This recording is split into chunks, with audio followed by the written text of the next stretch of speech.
আমাৰ বিহু আৰু বিহুৱতীসকল মূল তৰাইনেদি খেলপথাৰ প্ৰৱেশ কৰিব। নমস্কাৰ, সকলোকে মই মৃণালে অন্য এটি ভিডিঅ'লৈ স্বাগতম জনাইছোঁ। আৰু ডুমডুমা নগৰ খেলপথাৰত অসমৰ অন্যতম জনগোষ্ঠী মৰাণ জনগোষ্ঠীৰ ৰাতি বিহু উদযাপন কৰিছে। গতিকে ৰাতি বিহু চাবলৈ আহিছোঁ আৰু আপোনালোককো দেখুৱাবলৈ চেষ্টা কৰিম, যিহেতু ঐতিহ্যপূৰ্ণ ৰাতি বিহু, সকলো জনগোষ্ঠীতকৈ পৃথক এটা জনগোষ্ঠীৰ বিহু। এই জনগোষ্ঠীৰ নিজস্ব সুকীয়া ঐতিহ্য বৈশিষ্ট্য আছে আৰু এই সুকীয়া ঐতিহ্য বৈশিষ্ট্যপূৰ্ণ বিহু আজি আপোনালোকৰ আগত দেখুৱাবলৈ চেষ্টা কৰিম। ৰাতি বিহু চাই থাকক।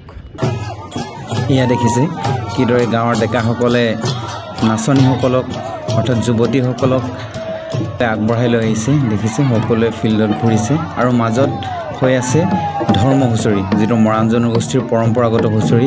এই পৰম্পৰাগত হুঁচৰি মাজত হৈ আছে আৰু সকলোৱে চাৰিওকাষে এফালে ঘূৰি আছে। নাচনীসকলক আগবঢ়াই লৈ আহিছে ডেকাসকলে। এই ৰাতি বিহুৰ কিছু নিজস্ব বৈশিষ্ট্য আছে। আচলতে এই ডেকাসকলে ছোৱালীবিলাকৰ গৃহস্থৰ ঘৰত গৈ তেওঁলোকৰ মাক দেউতাকৰ পৰা ছোৱালীবিলাক খুজি আনে ৰাতি বিহুৰ বাবে, আৰু যিদৰে খুজি আনিছে ঠিক সেইদৰে উভতাই দিয়াৰ প্ৰতিশ্ৰুতিৰে তেখেতলোকে লৈ আহে এই ৰাতি বিহুলৈ। আৰু দেউতাক মাকে ৰাতি বিহুলৈ তেখেতলোকৰ লগত নিৰ্ভয়ে পঠিয়াই দিয়ে ৰাতি বিহু নাচিবলৈ। আৰু দেখিছে ইতিমধ্যে ৰাতি বিহুৰ বাবে শ শ নাচনী আহি প্ৰৱেশ কৰিছে আৰু এয়া মাজত হৈছে মৰাণ জনগোষ্ঠীৰ পৰম্পৰাগত হুঁচৰি গাই আছে তেখেতলোকে। আৰু এনেকৈ নাচনীসকলে ঘূৰিছে আশে পাশে, এনেকৈ ঘূৰি পেলাই শেষত চাৰিওফালে বিহু গাব। এয়া দেখিছে ডেকাসকলে চাকচনি মাৰিৰে বাঁহত কোবাই কোবাই গীত গাই গাই নাচনীসকলক নচুৱাই আছে।